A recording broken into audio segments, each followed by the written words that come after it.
I pulled out a small note and slipped it inside my body so it could absorb my scent. Once the smell had completely soaked into the paper, I handed it to my best friend's boyfriend. The second Jack saw it, his eyes lit up with excitement. He quickly grabbed the note and took a deep breath. In that moment, he understood exactly what I meant. Neither of us hesitated. We skipped class and rushed back home together. Before long, we were already caught up in a dangerously intimate game. I used to be a kind and innocent girl, but my father was an extremely controlling plastic surgeon. Growing up in that suffocating environment destroyed my confidence. Even though I was beautiful, years of pressure from him turned me into someone shy, insecure, and withdrawn. At school, I was constantly bullied. My so-called best friend always stood by and watched without ever helping me. In the end, the only person willing to stand up for me was her boyfriend, Jack. Okay.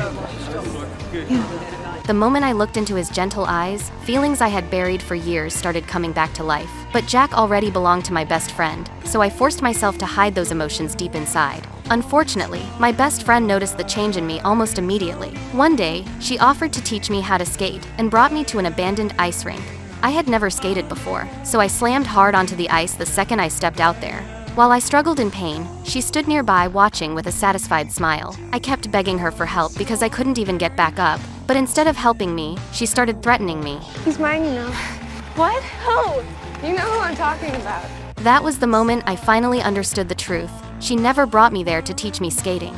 She brought me there to humiliate me and remind me of my place. From that moment on, I completely gave up on our friendship. I decided it was time to get revenge. The next time the school bullies tried humiliating me, something inside me had already changed. My eyes had gone cold. Everyone thought I would stay quiet like before and let them laugh at me.